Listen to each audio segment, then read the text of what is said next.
আসসালামু আলাইকুম।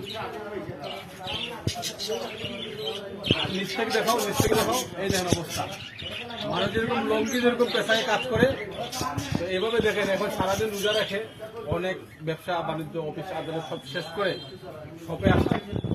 শপে এসে দেখতেছি শপের অবস্থা, মানুষ আছে, তারপর ওদের নিজের যে পরিশ্রম সেটা তো আপনি অন্যকে দিয়ে আপনি উপর উঠতে পারবেন না। সেই ক্ষেত্রে দেখা যাচ্ছে কি মানুষের কাস্টমার চাপ আছে, অনেকের ফোন আছে, নিজে সময় দিতে পারছে না একটা মাস ধরে, পাখিটাকে একটু ইয়ে করতেছি। তো সবকিছু মিলাই চিন্তা করে একটা ভিডিও আপনাদেরকে দেই।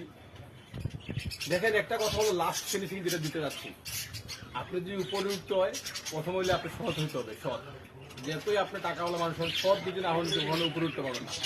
2 নম্বর হলো আপনি লেগে থাকতে হবে, পরিশ্রম করতে হবে। 3 নম্বর হলো কে কি বললো, কোথায় কিলে কান নিয়ে গেলো, সেসব আপনি কান দিয়ে দেখবেন, নিজের চোখ দিয়ে দেখবেন যে ব্যক্তি কেমন, মানুষ কেমন, কেমন কি অবস্থা, পাখিটা কেমন, রেজাল্ট কেমন দিচ্ছে পাখি। সবকিছু মিলাই লাস্ট কথা যেটা বলতে চাচ্ছি, একটা ব্যক্তির উপরে, একজন ব্যক্তিহীন পুরুষের উপরে তার সব কিছু ডিপেন্ড করে, সে কি ধরনের মানুষ। তো যে যেখান থেকে দেখতেছেন অবশ্যই আমার জন্য কিছু ব্লগ করবেন।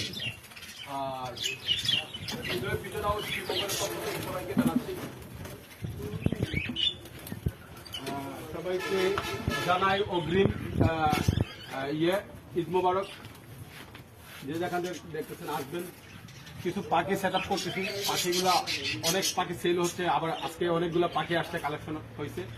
তো আমি সেট আপ করে দিয়ে যাচ্ছি যেন ওরা সেল করতে সুবিধা হয়, এর জন্য। সবাই ভালো থাকবেন, আমার জন্য ভিডিও দরকার। আসসালামু আলাইকুম।